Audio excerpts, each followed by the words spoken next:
Hello दोस्तों, आप सभी का ओगीपुर क्लासेस में स्वागत है। तो आज के इस वीडियो में कक्षा 9 के सामाजिक विज्ञान के पेपर को हल करने वाले हैं, जिसका कोड है NM01।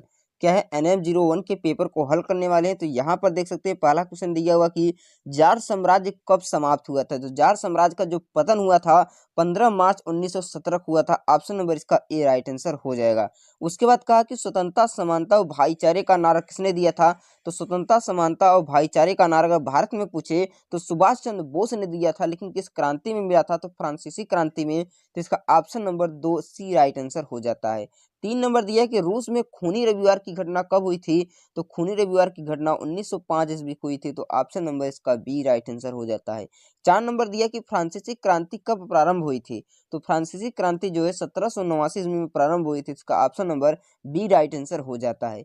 5 नंबर दिया कि गद्दी चरवाहे का निवास स्थान कौन सा है। तो गद्दी चरवाहे का जो निवास स्थान है वह महाराष्ट्र है। तो ऑप्शन नंबर डी बिल्कुल राइट आंसर हो जाता है। 6 नंबर क्वेश्चन दिया हुआ कि हिमालय की सबसे ऊंचा शिखर कौन सा है। तो हिमालय का जो सबसे ऊंचा शिखर है माउंट एवरेस्ट है। तो इसका ऑप्शन नंबर बी बिल्कुल राइट आंसर हो जाता है। 7 नंबर क्वेश्चन दिया हुआ कि भारत में सबसे लंबी नदी कौन सी है। तो भारत की जो सबसे लंबी नदी है गंगा नदी है। तो इसका option number A right answer हो जाता है। 8वां नंबर क्वेश्चन आपके सामने दिया हुआ है कि नर्मदा नदी का उद्गम कहाँ पर होता है। तो नर्मदा नदी का जो उद्गम है अमरकंटक से होता है। तो इसका option number B right answer हो जाता है। 9 नंबर क्वेश्चन दिया हुआ कि दक्षिण की गंगा किसे कहते हैं। तो दक्षिण की गंगा गोदावरी को कहा जाता है। तो इसका option number D right answer हो जाता है। 10 नंबर क्वेश्चन दिया कि भारत की जलवायु को क्या कहा जाता है। तो भारत की जलवायु उष्णकटिबंधीय मानसूनी जलवायु कहा जाता है। तो इसका option number A right answer हो जाता है। नेक्स्ट क्वेश्चन दिया है कि विश्व में सबसे अधिक वर्षा कहाँ पर होती है। तो आप सभी लोग जानते हैं कि विश्व में सबसे अधिक वर्षा चेरापूंजी में होती है, जो कि कहाँ पर है चेरापूंजी। तो चेरापूंजी मेघालय में स्थित है। उसके बाद 12 नंबर क्वेश्चन दिया हुआ कि विश्व में सबसे अधिक जनसंख्या वाला देश कौन सा है।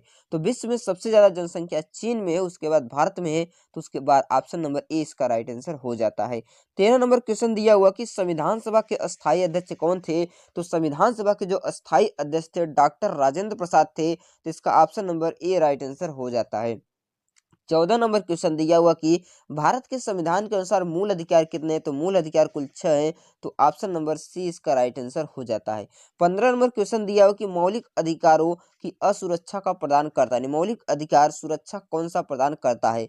राष्ट्रपति, संसद, मंत्रिपरिषद या सर्वोच्च न्यायालय। आप देख सकते हैं मौलिक अधिकारों को सुरक्षा सर्वोच्च न्यायालय यानी सुप्रीम कोर्ट प्रदान करता है। तो इसका option number D right answer हो जाता है। 16 नंबर क्वेश्चन दिया हुआ कि सबसे महत्वपूर्ण मूल अधिकार कौन सा है। तो सबसे महत्वपूर्ण जो मूल अधिकार है संवैधानिक उपचारों का अधिकार है। तो इसका ऑप्शन नंबर बी बिल्कुल राइट आंसर हो जाता है। संवैधानिक उपचारों के अधिकार को भीमराव अंबेडकर ने इसे संविधान की आत्मा भी कहा है।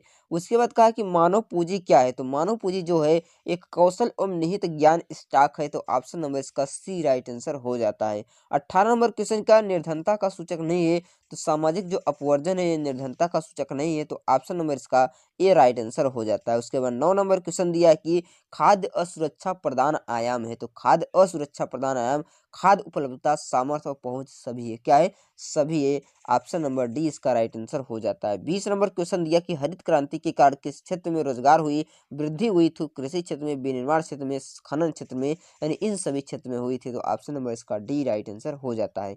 उसके बाद आपके सामने वर्णात्मक प्रश्न दिया है। कहा कि सन 1914 में रूस साम्राज्य को स्पष्ट कीजिए, या अथवा आपको बताना है चराई करके चरवाहों के जीवन पर क्या प्रभाव पड़ा, इसके बारे में बताना है। 2 नंबर क्वेश्चन दिया हो कि ग्रीष्म ऋतु में महत्वपूर्ण विशेषताएं बताइए। तो भारत में उपमहाद्वीप क्या क्या कहा जाता है, यानी भारत में उपमहाद्वीप क्या कहा जाता है, इसके बारे में बताना है। उसके बाद 3 नंबर क्वेश्चन कहा है कि राष्ट्रपति की शक्तियों को स्पष्ट कीजिए अथवा लोकतंत्र शासन प्रणाली आदर्श रूप नहीं हो सकता, इस कथन को स्पष्ट करना है आपको।